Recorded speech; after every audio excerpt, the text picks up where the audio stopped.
you, Jimmy. You know what I love, Jimmy? I love baseball. When we get to St. Louis, will you tell me the guys' names on the team so when I see them in that big St. Louis ballpark, I'll be able to know those fellas? All right, but you know, strange as it may seem, they give these ball players nowadays very peculiar names. Funny names. Nicknames, pet names. Now, on the St. Louis team, we have who's on first, what's on second, I don't know's on third. That's what I'm trying to find out. I'm telling you, who's on first, what's on second, I don't know's on third. Do you know the fellow's names? Yes. And who's playing first? Yes. I mean the fellow on first base. Who? The fellow playing first base for St. Louis. Who? The guy on first base. Who's on first? Why are you asking me for? I'm not asking you, I'm telling you who is on first. You guys talking about me?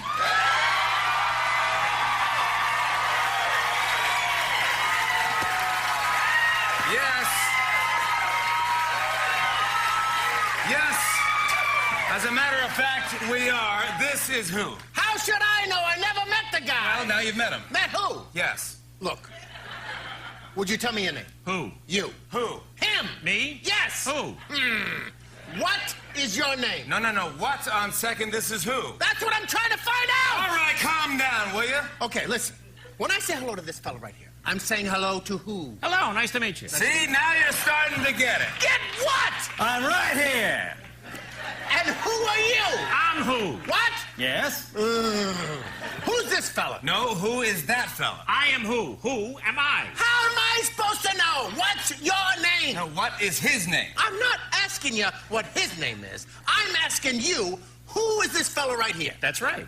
But what's his name? What is my name? You don't know your name. Of course I do. Well, then tell me. What? Your name. What? What's wrong with this guy? Who? What? Yes? Oh, I think he's got a hearing problem. Who? What? Yes? Look.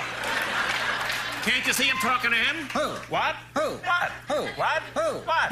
Boys, settle down. Now then, I'm glad that's all cleared up. He's who and what's his name? I don't know! All right, gentlemen, I couldn't help overhearing your conversation.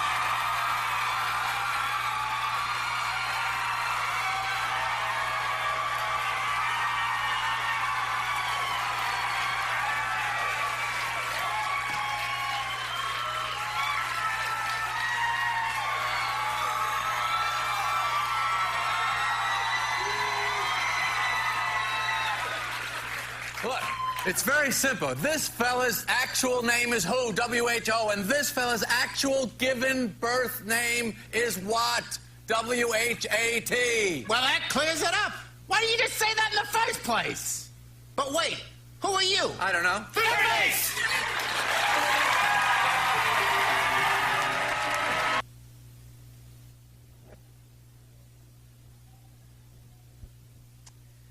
Confusion can be funny, can't it? I mean, there are times and places in which you watch something like that and you understand what's going on, but the people don't, and so it causes us to laugh.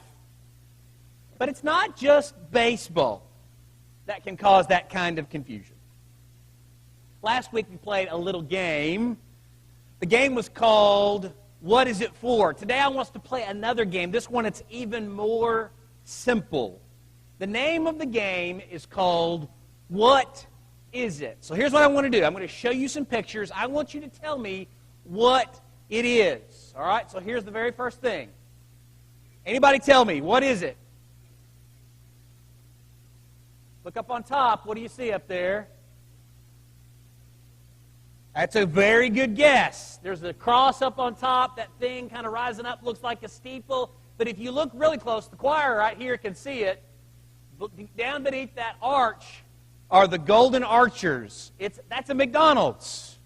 It used to be, 100 years ago, it used to be a church. But a few years ago, McDonald's bought it out because the church wasn't meeting there anymore. All right? So, picture number 2. Somebody tell me. What is it? It's a church. Y'all aren't very good at this game, all right? The last one looked like a church but wasn't a church. This one looks, that absolutely has to be a church. In fact, it used to be a church up until about 50 years ago. Now, it's a nightclub in London, England called the Limelight. All right, let's play it one more time. Somebody tell me. What is it? Can you tell? There's stained glass. There's beautiful architecture. It must be a pizza place. Allison and I actually went there on our honeymoon in New York City. It's called John's Pizza. It actually used to be a church until about 80 years ago when the congregation that met there got smaller and smaller and smaller, and it's on this fabulous piece of real estate in Manhattan, right in the middle of the theater district. So every night the place is filled with people getting wonderful food who then whisk themselves away to the theater just a few blocks away. Now, did you know that in big cities all across the country, this same phenomenon is taking place, even more so in Europe? Nearly 4,000 churches close their door every year in our country. Now, if that sounds depressing, if that sounds like terrible, horrible news, what if I told you it didn't have to be? Let me ask you a question. When you were growing up as a child, stop and think about this for a second. What kind of car did your family own? You got it in your mind? What kind of car your family drove? All right, let me show you a picture here. That is an Oldsmobile Delta 88. That's the car that we drove when I was in fifth grade up through about my junior year in high school. You could fit 97 people in that car. Those bench seats, they're huge, they're long. You can fit twice as many in the trunk. Our entire family, not just my mom and my dad and my brother and I, but our grandparents, we took a road trip together from Nashville to Miami to watch the 1985 Orange Bowl. And we didn't even have to touch each other. There's so much room in that car. My family was a GM family. My grandfather bought GM cars. My dad bought GM cars. And as far as we knew, there were only 3 car companies that you could choose from. You had Ford, you had GM, and you had Dodge Chrysler. But I distinctly remember when my friend Troy's dad, Rick, bought this cool blue car. I'd never heard of the company before. He bought a Toyota Celica, and I thought that was the coolest car that I'd ever seen. But he said, yeah, it's a car company that comes from Japan. What about this? What TV networks do you remember from when you were a child or a young adult? There were only how many networks? Show us on the screen.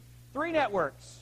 ABC, NBC, and CBS. We were kind of an ABC family because we liked Happy Days and Laverne and Shirley.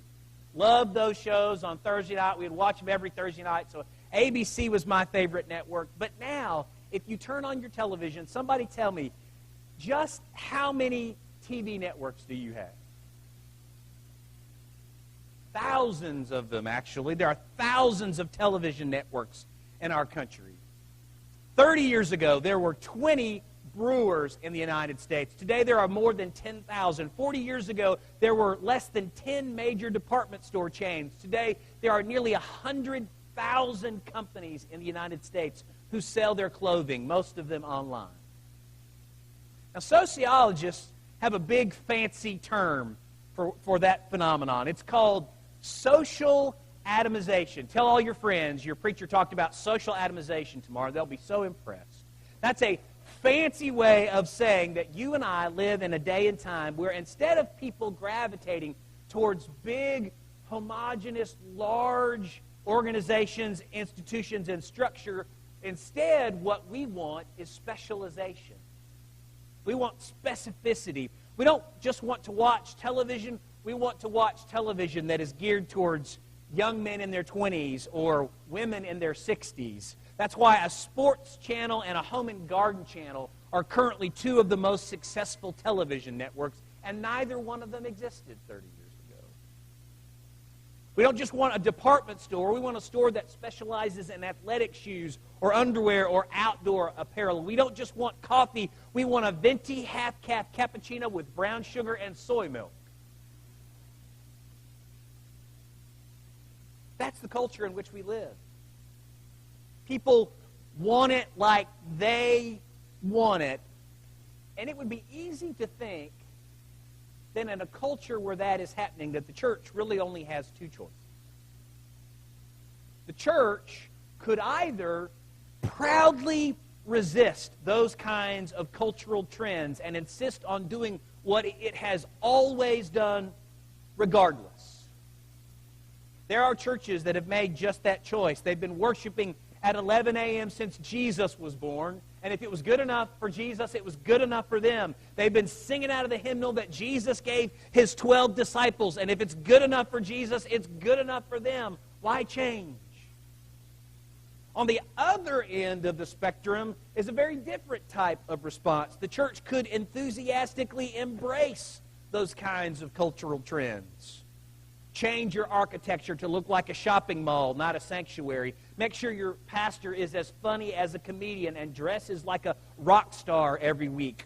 Only sing songs that are less than 3 years old. Oh, and make sure you sell coffee, venti, half-cap, cappuccino with brown sugar and soy milk right inside the church. That is what some churches have decided to do. Now, let me ask you a question. Pretend with me for a moment.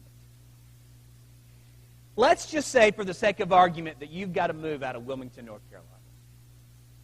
For whatever reason. For work, for family, you've got to go somewhere else. And you move to another city, and you're looking for a church.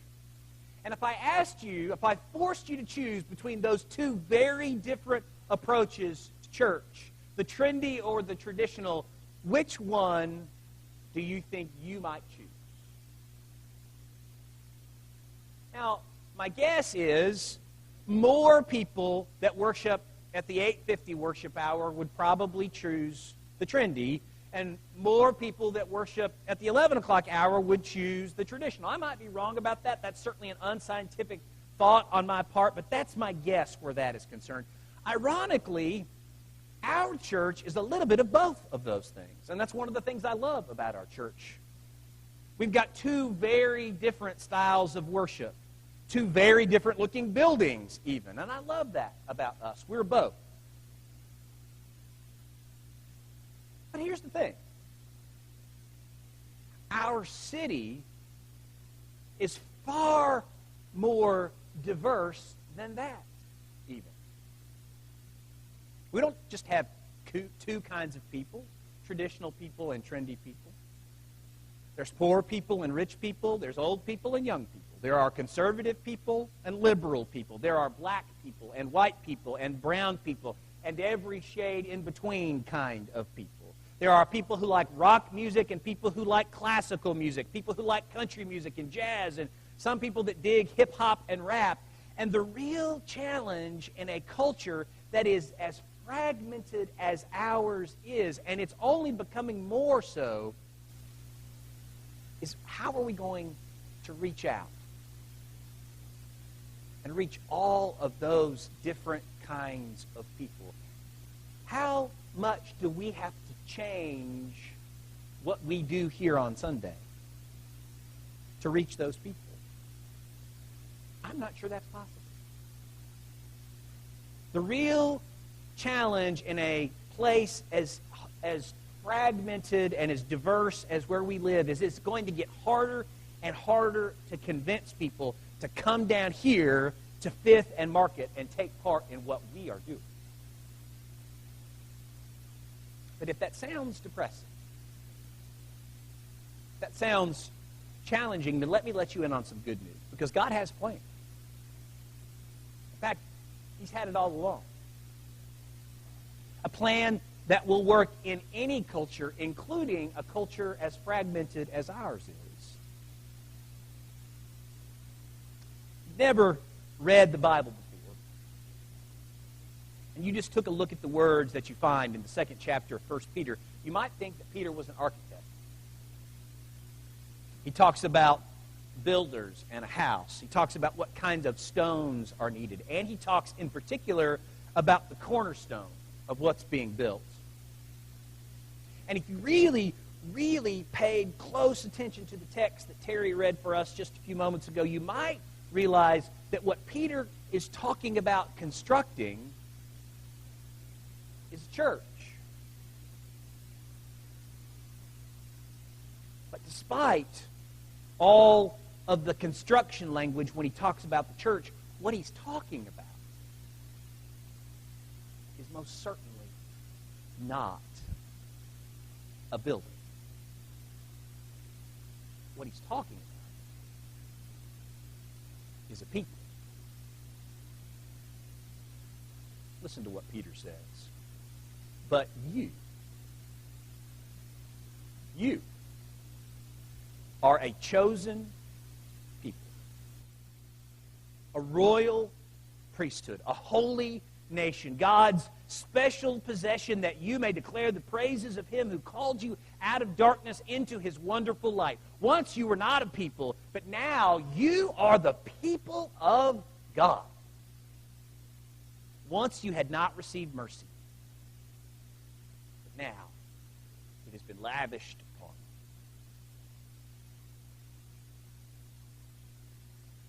When I was a kid, in church, in preschool, we were taught to play a little game with our hands. I want you to play it with me. Everybody take your hands, all right?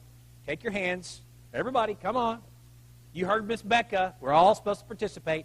And I want you to put them together with your knuckles facing out, all right? You know where we're headed? You know what we're about to do? Here is the church. This is the steeple. Open it up, and here's all the people. From my earliest days, it was easy for me to start thinking that what a church was a building with a steeple. Last week I told you about this book I've been reading called To Transform a City. The whole church sharing the whole gospel with the whole city. In that book, Eric Swanson talks about a faulty understanding of the church that has shaped how we think about mission. My brother, when I first started learning to play that game as a child with my hands, decided to play a trick on me one time. He had me put my hands together, not with my knuckles out, all right, but with my fingers out. And he said, okay, let's do it. Let me show you how to do it. Here is the church, there is the steeple, and open it up, and whoa, no! Where are all the people? And it took me years to figure out that trick, where I finally figured out I had to do my hands just the right way. Swanson says that maybe, just maybe, that's the right way to think about it after all. For centuries, he says, we have seen the church as a what? Something outside ourselves. It is a building on the corner of 3rd and Main. It is an organization we belong to, we support, we serve, and pray for. We go to church and invite others to do the same. We hire people to run it. In exchange, we expect it to provide us, as something differentiated from it, with a program of spiritual growth. In the past few years, Swanson writes, we have focused lots of attention on making the church successful as measured by its organizational growth and health. Seeing the church as a what, however, has resulted in a church-centric approach to our understanding of mission. That, in turn, has created our perspective on how the church fits into our culture. I don't know if you can see the graphic very well on the screen. Swanson goes on to talk about the fact that in the modern world, this is how we've divided up large institutions. That business is a sphere of influence, and government is a sphere of influence, and arts and media and social sector and education and healthcare and the church. Just like any one of those institutions, our job is to create the best version of its self-standing organization that we possibly can. The church's response to the modern world has been to build its own silo. Swanson says that the church, not just First Baptist, but the church in the United States, developed a full-blown parallel church culture complete with media, entertainment, education, recreation, you name it. The church's methodology for constructing our silo was attractional marketing with a consumer customer service orientation. We thought that if we would build better churches, we would have better people and communities. And if you compare the facilities that churches have today with what they had 50 years ago, you compare our music, our communications, our anything, you'd have to say it's better, wouldn't you? Most churches had never dreamed of having a youth minister or a children's minister 50 or 75 years ago. We have outstanding children's ministry programs and youth ministry programs. 75 years ago, we had this one building. Today, we have this sprawling campus downtown and another one several miles away. And it's wonderful that we have those things. There are churches like ours all across the country that have invested so much time and energy, but the question we have to ask ourselves is, if that's true, if the church has done a really good job of having better facilities and better programs, then why are fewer and fewer people coming to church? Maybe it's because the church as a what isn't working anymore. But what would happen if we reminded ourselves what Peter was saying? We are a chosen people, a royal priesthood, a holy nation, God's special possession, that we may declare the praises of Him who called us out of darkness into His wonderful light. What do you think might happen? See, church is not supposed to be its own silo, set apart with its own ways of doing things, removed from the rest of the world. What the church is supposed to be is salt and light in the midst of all of the world, in the midst of business and government and arts and media and education and healthcare. The people of God spread out salt and light for our community and for our world. I mean, it's a little crazy when you think about it. The way God chose to work in the world centuries and centuries and centuries ago, instead of sending an army of angels, instead of dazzling humanity with shock and awe and bludgeoning us into worship Him, what did He do? He picked a guy named Abram to go live in the middle of nowhere. And He said, out of you, I'm going to make a people. And then centuries later, along comes Jesus. And what does He do? Does He come in with fantastic facilities or programs? He chooses people. 12 of them. And He says, I'm going to use you. You ordinary, nobody ever heard of you guys. And through you, I'm going to build my kingdom. The only reason we know Abram's name and Peter's name is not because they were superheroes, is because they were faithful. That's God's strategy for redeeming the world. You and I. And that's because, in the end, what God wants us to experience most of all, what He wants the entire world to experience,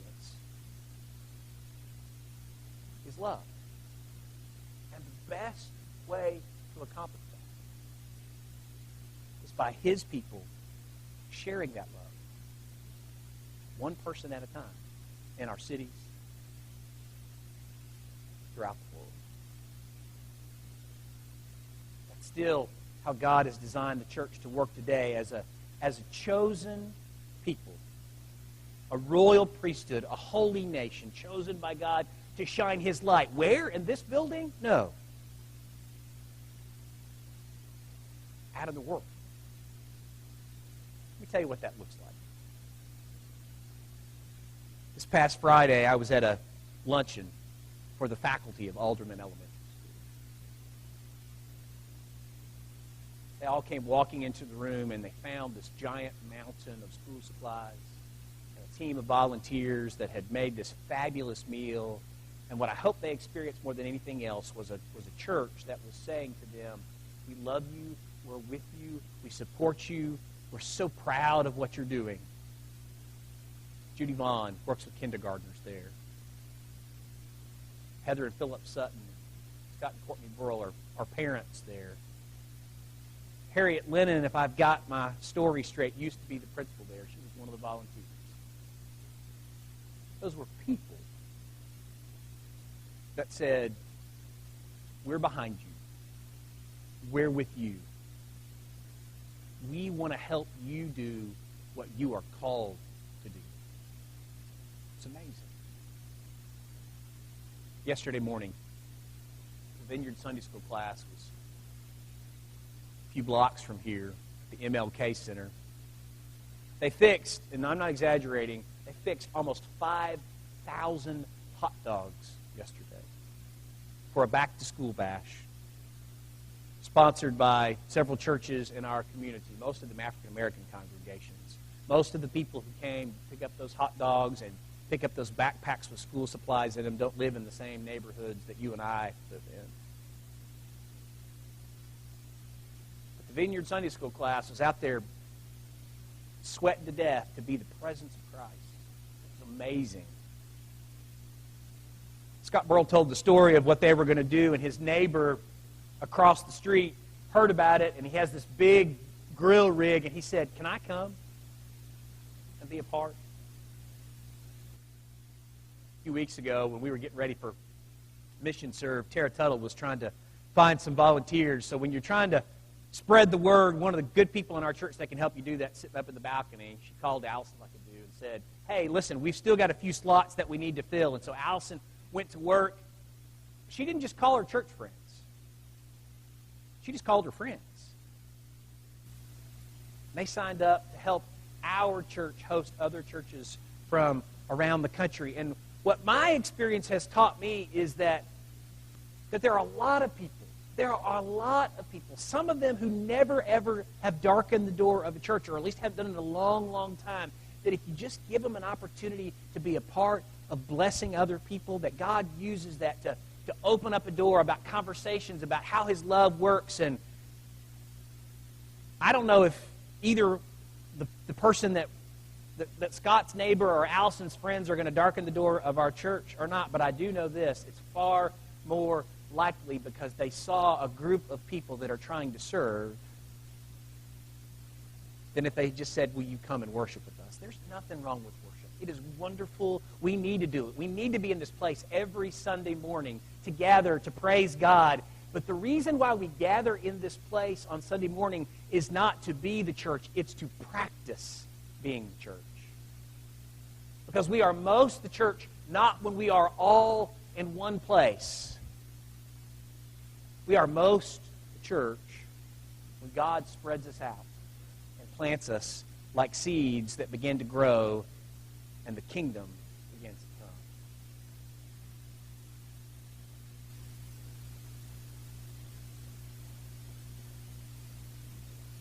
So let's be the church our city needs. People who love those who need love, people who serve those who need serving.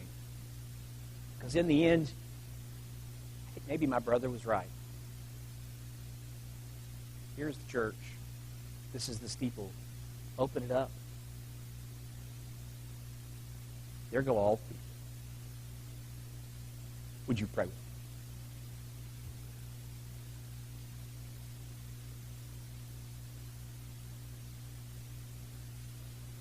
Father, I'm grateful to be part of such a wonderful mission-focused church.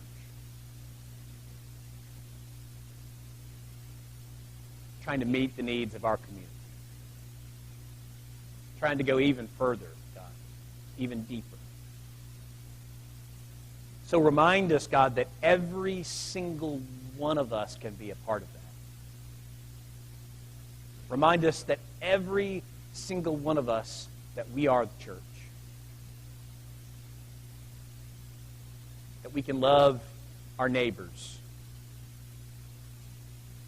that may be going through a difficult moment. We can love our classmates, our colleagues at work. That we can be the presence of Christ wherever we are. call us to do just that, God. It's in Jesus' name I pray.